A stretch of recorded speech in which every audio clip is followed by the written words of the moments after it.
శ్రీ గురుభ్యో నమః. భగవద్భక్తులందరికీ విశ్వావసు నామ సంవత్సర శుభాకాంక్షలు. ఈరోజు వైశాఖ బహుళ చతుర్థి, దీన్నే సంకష్టహర చతుర్థి అంటారు.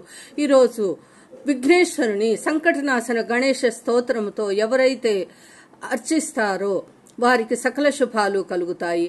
ఇంకా ఇవాళ విశేషమైనటువంటి శ్రీమన్నారాయణుని భక్తవాత్సల్యతను తెలియచేసే ఒక చిన్న విషయాన్ని తెలుసుకుందాము.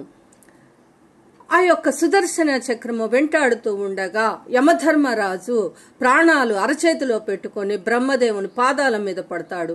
అప్పుడు బ్రహ్మదేవుని సలహా మేరకు యమధర్మరాజు బ్రహ్మదేవునితో కూడా వైకుంఠానికి వెళ్లి శ్రీమన్నారాయణుని శరణు వేడి ఆ కీర్తిమంతుడు, నీ భక్తుడైన కీర్తిమంతుడిని శిక్షించమంటే అప్పుడు శ్రీమన్నారాయణుడు ఇలా చెప్తాడు: ఓ యమధర్మరాజా, నేను లక్ష్మీదేవినైనా, నా ప్రాణాన్నైనా, వైకుంఠాన్నైనా, దేన్నైనా విడిచిపెడతాను, కానీ నన్నే శరణు విడిన నా భక్తులని ఎప్పటికీ విడిచిపెట్టను.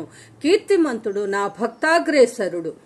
ఆ కీర్తిమంతుడు చేసే వైశాఖ మాస వ్రతానికి నేను 10,000 సంవత్సరాల ఆయుర్దాయం ఇచ్చాను. కీర్తిమంతుడికి ఆయుర్దాయం అయ్యే వరకు అతనిని నేను ఎవరూ ఏమీ చేయలేరు.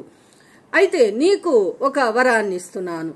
ఈ వైశాఖ మాస వ్రతంలో ప్రాతకాల స్నానం ఆచరించి సూర్యునికి అర్ఘ్యం ఇచ్చిన తర్వాత నీకు కూడా అర్ఘ్యము ఇచ్చి వైశాఖ మాస వ్రత చివరి రోజున నీకు ఉదక కుంభదానము, దద్యన్న దానము నీ పేర బ్రాహ్మణుడికి ఎవరైతే ఇస్తారో వారికి వైశాఖ మాస పూర్తి ఫలితము కలుగుతుంది. అలా చేయని వారికి వైశాఖ మాస ఫలితం కూడా కలగదు అని ఆ యొక్క యముని ఓదార్చాడు శ్రీమన్నారాయణుడు.